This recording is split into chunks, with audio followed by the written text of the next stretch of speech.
Sejam bem-vindos a mais um videocast. Eu, Paul Marcel, sou o host e apresentador desse programa e hoje tenho a honra de receber aqui a Vanessa Hackf para falar de um tema muito interessante: gestão de tempo para lojistas de alta performance. A gente vai tentar entender como é que as pessoas podem ser mais produtivas, viver melhor e alcançar seus objetivos. Vanessa, seja bem-vinda. Muito obrigada, prazer estar aqui. Vanessa, antes de te passar a palavra, para mim, como estava te falando antes da gravação, foi um choque de cultura de novo quando eu vi tua palestra naquele dia lá no almoço do Conjove.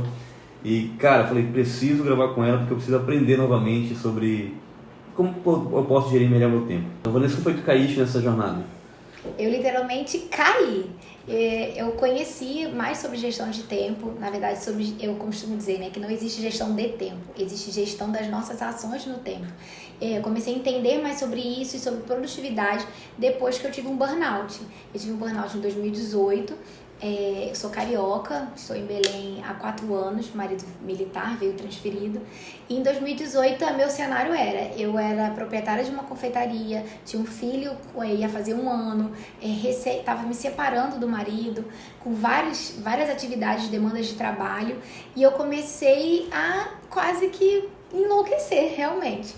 Eu entrei num esgotamento mental e eu comecei a ver que eu não sabia delegar, eu não sabia organizar a minha vida, e eu tenho TDAH, então tudo fez muito sentido quando eu juntei o TDAH, não olhando o TDAH como uma muleta, mas como um impulsionamento de pensar, eu poderia justificar todos os meus problemas com gestão de tempo por conta do TDAH, mas eu comecei a olhar ele de uma outra forma. O que eu posso fazer para aproveitar a vida, para curtir o processo e não focar apenas em atingir tal objetivo? Então eu caí na gestão de tempo a partir da dor, e a partir disso a minha vida foi transformada e hoje eu tenho levantado essa bandeira aí aos 4 cantos. Bacana, Vanessa. Realmente é uma jornada que o tempo cobra, né? Exato. A conta chega. A conta chega e hora ou outra você pode estar no gás, no início do seu negócio, hora você está lá no esgotamento, num fato de estagnação, mas a conta chega.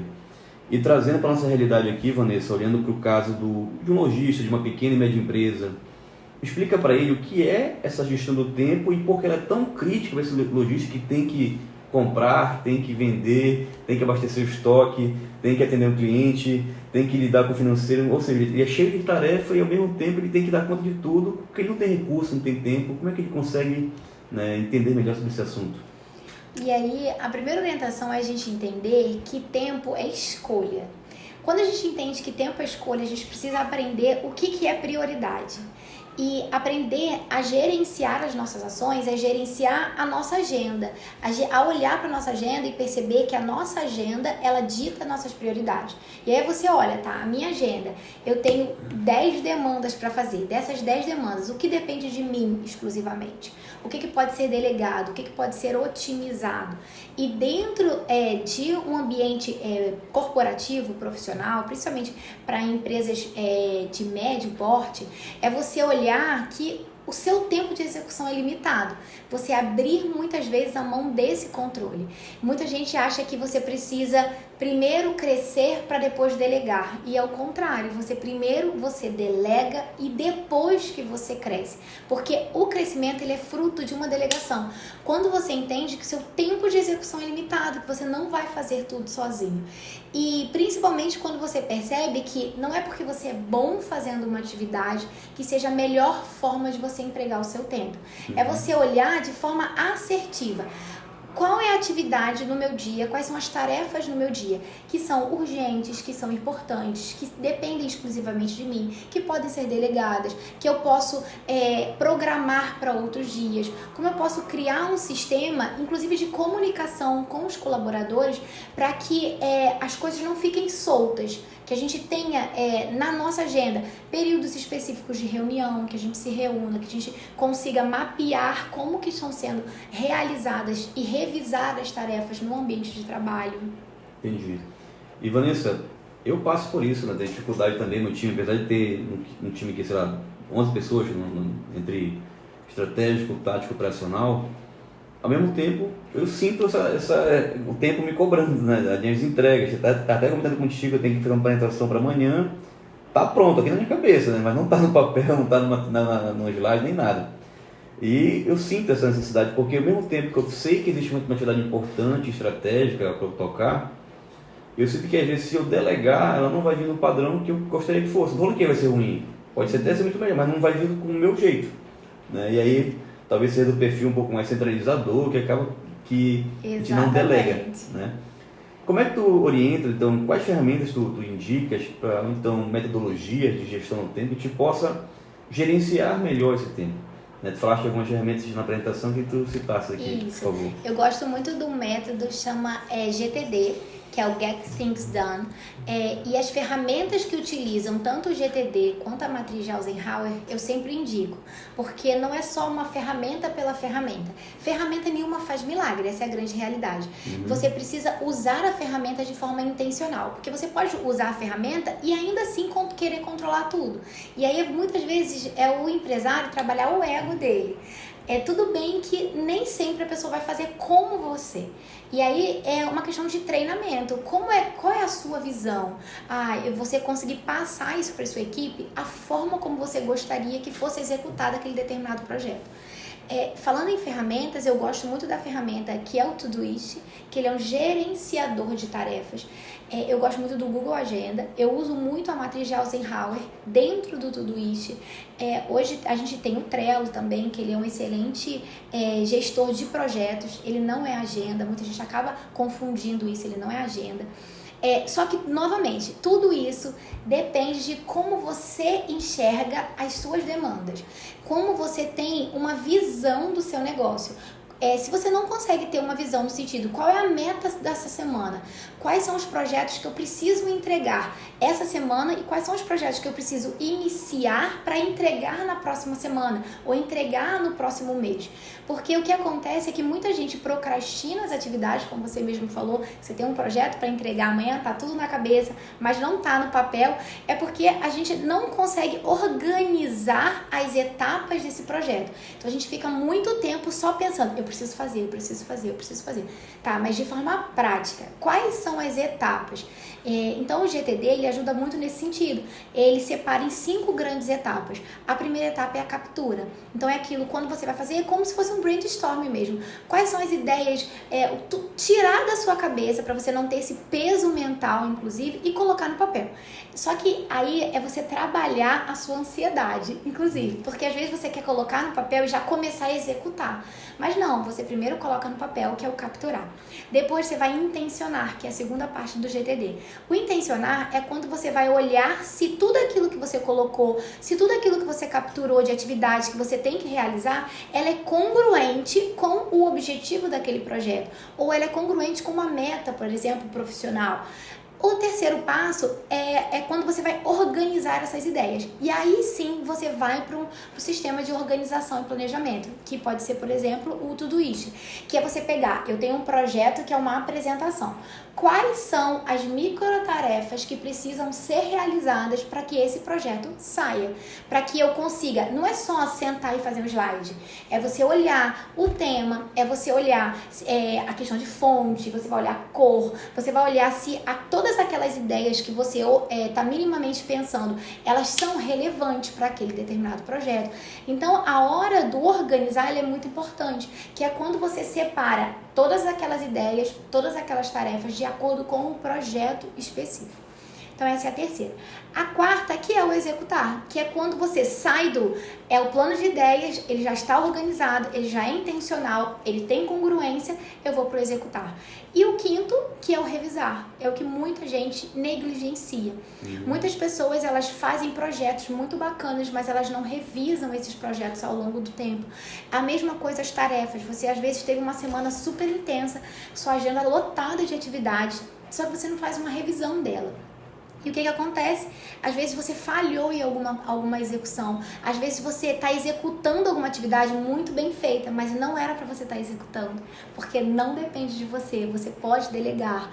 Então, na revisão, que você junta a revisão e o intencionar, é quando você olha, será que realmente se eu continuar executando essas mesmas tarefas durante os próprios 5 anos, por exemplo, os próximos 3 anos, aonde a minha vida vai estar?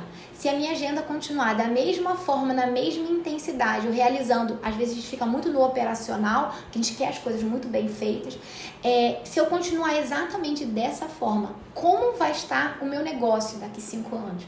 Então, o revisar, ele não pode ser negligenciado.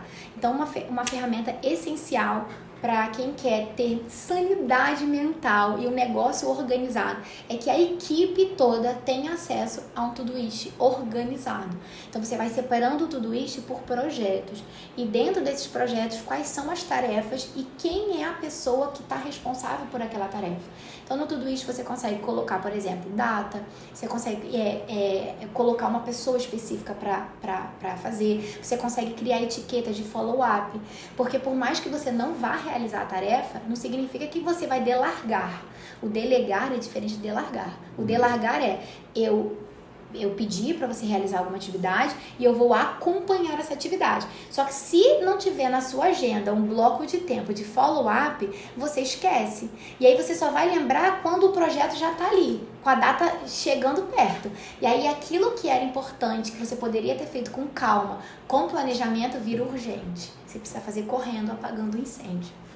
E aí que está a matriz de Eisenhower, né? Que ela separa, para quem não sabe o que é essa matriz de Eisenhower, ela é um quadro, 4 quadrantes, né? Isso. Onde tem lá tarefas que são importantes e urgentes, tarefas que são importantes e não são urgentes, não são importantes, mas são urgentes, e nem é importante nem é urgente. Né? Arrasou, isso aí. E aí tu coloca lá as atividades nesse ponto. E aí uma coisa importante é a gente pensar, olhando para essa matriz de Eisenhower, esses 4 quadrantes, qual é o percentual ideal para uma vida com leveza, uma vida com realização, mas que você não precisa cair num burnout como eu caí. O ideal é que você tenha pelo menos 50% das suas tarefas diárias dentro do Q2, que a gente chama, né? Que é o segundo quadrante, que é aquilo que é importante, mas não é urgente. Porque quando a gente negligencia aquilo que é importante, ele vai virar urgente uma hora. E aí você não vai... e aí é o que eu costumo falar, né? Que o preço do cuidado, ele é sempre menor do que do reparo. Quando você cuida, significa que você tem atividades dentro do quadrante importante. Você organiza aquilo, você tem um planejamento para aquela atividade. Quando você não faz aquilo que é importante no momento oportuno, ele vai virar urgente. E aí você vai dizer, ai meu Deus, estou apagando incêndio, ai eu não tenho tempo para nada. Eu estou sempre correndo contra o tempo. E aí você precisa olhar que quem vive no urgente não tem tempo pro importante. Uma coisa que eu falo muito aqui na empresa, né, o luxo daquele capitão da vida, sempre sabe, falo que é o seguinte, cara, a demanda não desaparece. Não desaparece. Ela fica esquecida lá, e quando ela vier, ela vai ser lembrada para entregar agora, daqui a pouco. E aí vira aquele apagar de incêndio que ninguém gosta de viver. Né? Eu tenho uma ferramenta que eu conheço também, que eu já tentei utilizar, que é o Pomodoro. Né? Para quem não sabe, me corrija se eu estiver errado, porque eu sou mais um curioso que um especialista. O Pomodoro é uma técnica onde você estabelece um Pomodoro, que é um tempo de 25 minutos para você focar em uma única tarefa. Isso. E depois de descansar 5 minutos em outras coisas, relaxando a cabeça. Mas sempre trabalhar com um ciclo de Pomodoro para realizar aquelas tarefas importantes do seu dia. E aí, na metodologia, ele fala assim, escolha a tarefa e determine a quantidade de Pomodoros que você vai executar por aquela tarefa. Eu nunca acertei fazer isso. Então, eu não sei calcular. Entra muito no autoconhecimento. Por exemplo, eu tenho TDAH, então eu tenho habilidade de hiperfoco nas atividades que eu gosto muito e que são prazerosas para mim, mas tenho dificuldade em engajar numa atividade que ela é cansativa, que ela é chata, e a gente geralmente procrastina atividades que a gente não gosta de fazer, que são tediantes ou que são estressantes. Então, um Pomodoro de 25 minutos pra mim não funciona, porque eu não entro em flow em 25 minutos. Flow é aquele estado em que você faz atividade e você nem percebe que o tempo tá passando. Nossa, é tão legal, eu gostei. Isso é o flow. Então, atividades que são atividades rotineiras, que você tá acostumado a fazer, ok, um Pomodoro de 25 minutos. Mas atividades que exigem muita concentração, vai muito do seu autoconhecimento. Quanto tempo eu demoro para esquentar o carro, dar a partida e perceber perceber que eu tô fluindo. Isso é um autoconhecimento. Você pode começar com testes. Eu faço Pomodoro de 1 hora. Eu faço 1 hora e 15, 20 minutos de descanso, mais ou menos. E aí, até o descanso precisa ser intencional. Não adianta você fazer um Pomodoro de 25 minutos, de 50 minutos e depois ficar lá, arrastando o feed do Instagram. Não pode fazer isso. Você precisa usar a neurociência a seu favor. Então, você vai fazer Pomodoro nada mais é do que blocos de foco e tempos de pausa. A gente precisa fazer isso para qualquer atividade. Imagina que você está na academia, você faz um Pomodoro, você fica ali, você faz uma série de 12, você não descansa 1 minuto, descansa 30 segundos, isso é um Pomodoro. Só que quando você está descansando, você tem que prestar atenção na sua respiração, você não pode estar descansando com peso na mão. A mesma coisa, um Pomodoro de uma atividade que te exige foco. Você tá ali, super concentrado. Aí você vai para uma rede social, por exemplo, que aumenta seu nível de dopamina, vai lá no alto. Se a dopamina básica, né, basal, ela vai para uma dopamina fásica. E aí o seu cérebro, depois, para voltar para aquele foco, é muito mais custoso. Então você precisa aprender a olhar dentro do processo de autoconhecimento quais são as atividades que te relaxam. Então, por exemplo, eu gosto muito de cuidar das minhas plantas.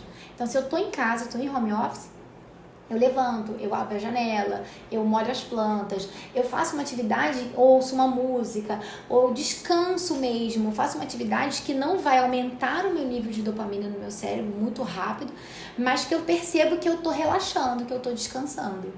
Bacana, muito bom esses teus tópicos aí, tuas dicas, viu, Vanessa? Pensando aqui agora, voltando para o nosso roteiro, para não esquecer, que eu vou na conversa... Vai no flow! Mas pensando na jornada do empreendedor lá, como é que ele pode, então, delegar essas tarefas, né, sem sentir assim que essa tarefa pode não ser executada como ele gostaria? Como é que ele... Que dicas tu dá para que o time possa acompanhar essa gestão do tempo, para que ele possa também saber que não apenas ele administra bem seu tempo, mas que o time que tem missão de fazer também administra bem seu tempo? Primeiro é a conscientização da necessidade de treinamento. O empresário que ele não investe em treinamento do seu time, ele paga um preço muito caro na execução final das tarefas. E até naquela coisa assim de, tá tudo sempre correndo. E aí é você olhar, eu preciso investir no treinamento do meu time precisa entender que é necessário uma produtividade. É necessário não só para a empresa, mas como para a vida do colaborador. Então, quando o colaborador ele consegue virar essa chave, que ele não está sendo produtivo só dentro da empresa, ele está sendo produtivo para a vida dele como um todo, ele começa a olhar a gestão de tempo da empresa e as atividades organizadas, seja num sistema de organização como o Todoist, como o Trello, com outro olhar. Ele não olha, é só porque eu estou fazendo para o empresário, para a empresa, não. Ele começa a levantar a bandeira de que para a vida dele melhorar, ele também precisa daquele sistema de organização. Então, o primeiro passo, obviamente, é um treinamento de conscientização. Segundo, é você ter etiquetas e ter blocos de tempos de follow-up. Follow-up é basicamente você voltar a uma atividade que você delegou para uma pessoa, ou voltar a uma conversa que você iniciou com um fornecedor, enfim, às vezes é um follow-up de venda. Então é você estabelecer que naquele primeiro momento o seu time ele não sabe usar toda a ferramenta, ele ainda não sabe que toda aquela tarefa precisa ser executada exatamente daquela forma, ele não sabe, então ele vai treinando de acordo com que você mostra disponibilidade de acompanhar aquela execução. Então é você estabelecer dentro daquele projeto o acompanhamento periódico da execução das tarefas e você se reunir, você estabelecer rotinas de conversa mesmo. Toda sexta-feira a gente vai sentar para pensar no planejamento estratégico.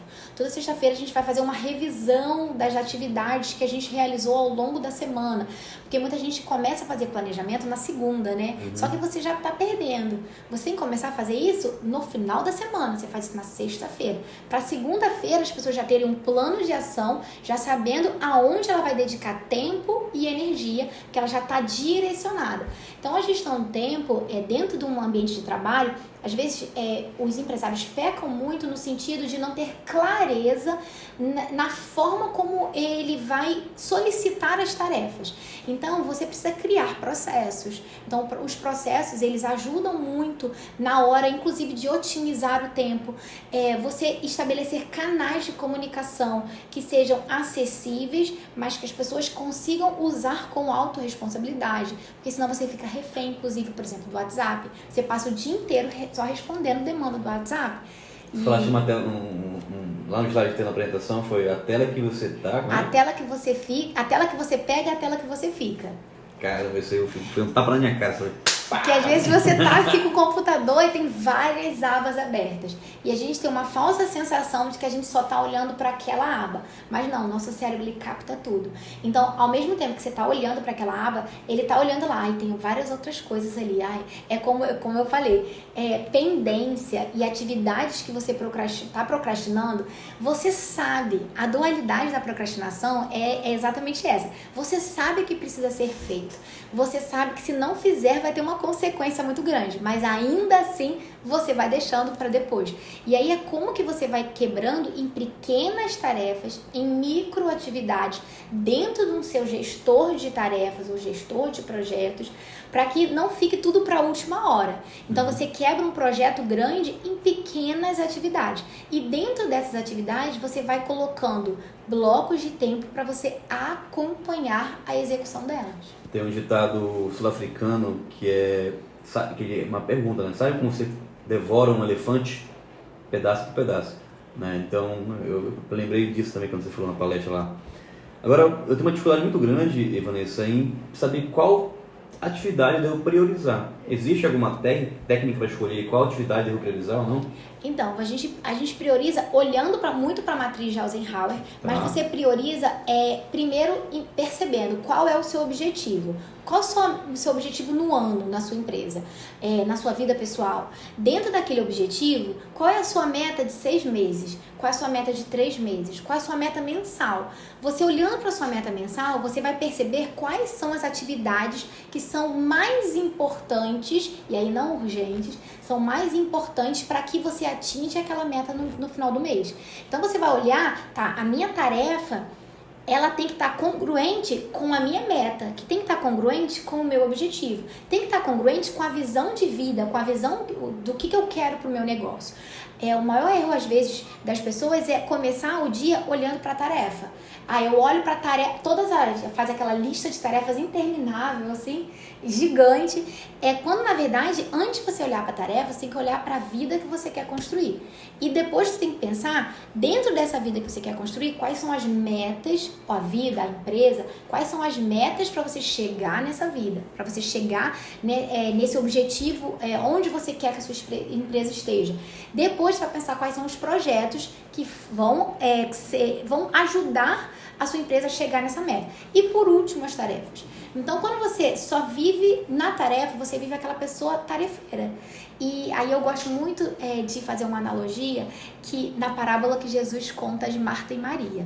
Jesus, ele vai numa casa de 2 amigas, uma chamada Marta, outra chamada Maria. E Maria, ela senta literalmente para olhar o que Jesus, prestar atenção no que ele estava falando. Ela priorizou estar ali. Ela prestou atenção nele. Enquanto Marta estava super ocupada com várias atividades. E Marta ainda fala assim para Jesus: mas Jesus, você não está vendo que eu estou fazendo tudo sozinha? Você não vai pedir? Eu fico imaginando ela pensando assim: nossa, Maria é uma folgada. Maria, levanta daí, bora, tem um monte de coisa para fazer. Eu fico pensando isso. Só que Maria, e Jesus fala para ela: Marta, Maria escolheu o que é prioridade. Maria escolheu uma coisa que ninguém pode tirar dela.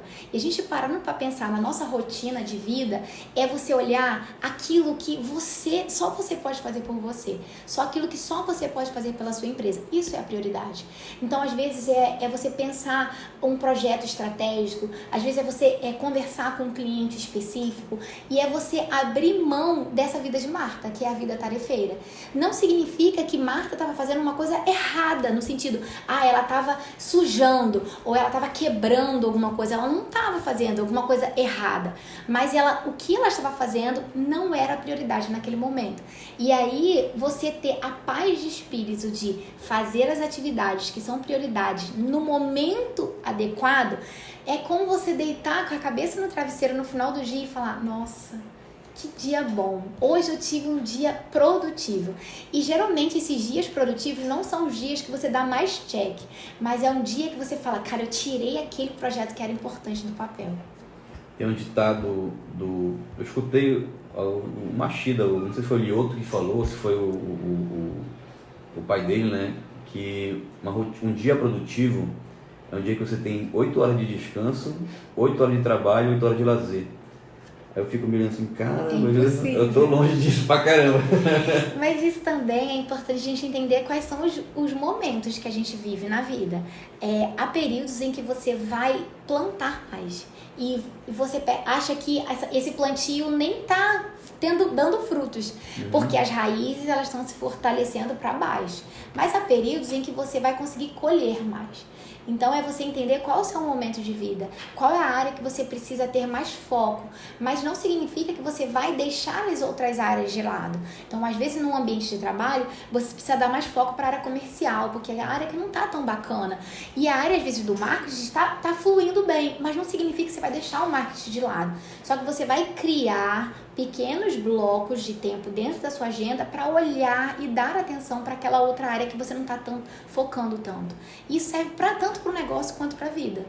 Inclusive eu estou indo já para as perguntas finais aqui do nosso bate-papo, Evanessa, e trago um exemplo, né? Uma analogia que eu uso muito. Eu falei, cara, para quem empreende, para quem administra uma casa, para quem, já saiu da asa dos pais, a vida tem que ser um eterno equilíbrio de pratos, né? Então, trabalho, lado espiritual, lado familiar, lado de lazer, lado de esporte, lado de saúde. Tem que dar sempre atenção para cada um, porque se tu focar somente em um, todos os outros vão cair. Exato. E aí eu te pergunto, em uma rotina assim, produtiva, cada um tem seu jeito, né? Tu falaste que tu rende mais à tarde, se não me engano, né? Isso. Eu, por exemplo, de manhã é o horário que eu consigo ler, né? 5 da manhã, 5 da manhã eu consigo ler, fazer um curso. Você provavelmente é matutina. Não, porque se eu não pegar esse horário... Você não faz nenhum outro. À noite eu não consigo voltar mais, porque eu já estou cansado, estourado e perdi o dia, entendeu? Porque durante o dia também, quando você dá 8 horas, quando você chega a mensagem no WhatsApp, ligação de cliente, tem que apresentar tem que participar de uma reunião. Então, eu tento dividir meu dia dessa forma. Então, eu pego o horário cedo para ler, estou fazendo um curso. Depois disso, faço atividade física, vou lá pro meu jiu-jitsu. Aí eu faço negócio de foco.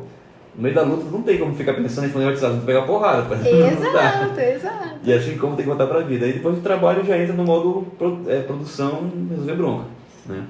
E como é que a gente pode fazer para ter uma jornada produtiva no nosso dia? Que a gente consiga dar atenção e foco para a família, para o trabalho, para o lazer, para a saúde. Como é que tu recomenda que a gente possa utilizar isso, já indo finalmente nessa prosa aqui?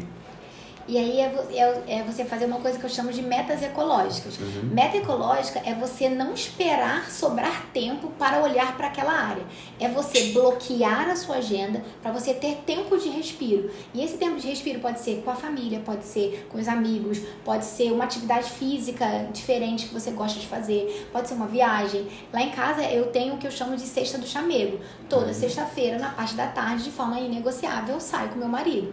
Por quê? Esse ano é um ano que a gente está trabalhando muito, então a gente tem objetivos profissionais, eu estou no ano de transição de carreira, então só que eu não posso deixar minha família de lado, então de forma intencional eu separo, eu bloqueio, eu não espero sobrar tempo, porque se for esperar sobrar tempo, sempre uma demanda de trabalho, não, mas eu preciso fazer aquilo, vai vir à frente. Então o que eu coloco? Eu separo de forma intencional espaço na minha agenda. Eu bloqueio toda sexta-feira à tarde, eu não aceito convites, eu não faço palestra, eu não trabalho. trabalho, porque é um momento que eu estou com o meu marido, que a gente chama de cesta do chamego. A mesma coisa com os filhos. Então é você olhar dentro da sua agenda, você perceber, a vida não é só trabalho. Você vai olhar de forma intencional como que eu vou separar. Eu não consigo 1 hora na academia, mas você consegue 15 minutos de fazer em casa? Consegue. E aí é você perceber que no momento em que eu estou fazendo aquela atividade, eu estou fazendo aquela atividade. Então, se eu estou numa plena quarta-feira, eu separei um horário para fazer uma massagem, eu estou na massagem. O grande problema hoje é que as pessoas elas não vivem um estado presente. Ela tá na massagem pensando no trabalho. Ela tá em casa pensando que não ficou não resolveu algum problema com o colaborador. Ela tá brincando com os filhos, ela tá com a cabeça no trabalho. Ela tá no trabalho, tá pensando um problema financeiro, tá problema do carro, um problema com a criança. Então as pessoas elas vivem num looping de eu não tô presente. Eu tô sempre pensando numa ansiedade, pensando coisas às vezes aleatórias ou coisas que eu preciso resolver depois. Então é você aprender a olhar o estado presente. Isso é um exercício.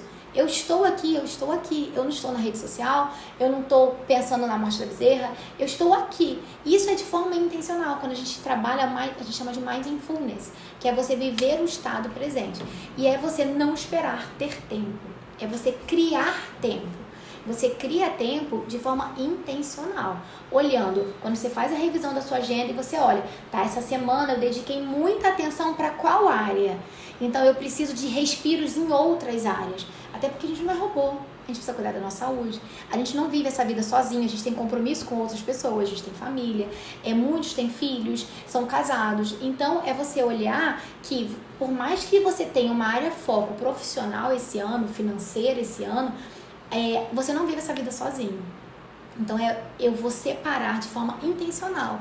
E aí é aprender a não negociar o inegociável. Porque quando você abre brecha para negociar aquilo que não deveria ser negociável, você cai. Vanessa, eu queria agradecer pelo teu tempo. Realmente foi uma aula que a gente recebeu aqui. Quem escutar esse podcast ou ver nas plataformas Spotify, YouTube, etc., tenho certeza que vai terminar esses 30, 40 minutos melhor do que começou. Que bom. Tá? Vanessa, fala das redes sociais, onde o pessoal te encontra, como pode comprar os teus cursos, vende teu jabá aí para o pessoal conhecer um pouco mais. Vocês me encontram no Instagram, @Vanessa Racf, Racf, R-A-C-F. Eu tenho um curso chamado Rotina Produtiva. Tem uma mentoria para empresários chamada Mentoria Lapidação. Pessoal, mais uma vez agradecer a Vanessa pela participação. Quem quiser saber mais sobre a Vindi e seguir a gente, é só seguir @VindiMKT em todos os canais, Instagram, YouTube, Facebook, LinkedIn. E quem quiser saber me seguir um pouco mais também, é só botar @PaulMop, a gente troca uma ideia por lá também. Vanessa, muito obrigado e até a próxima. Valeu. Lembrando, tempo é escolha. Boa, valeu.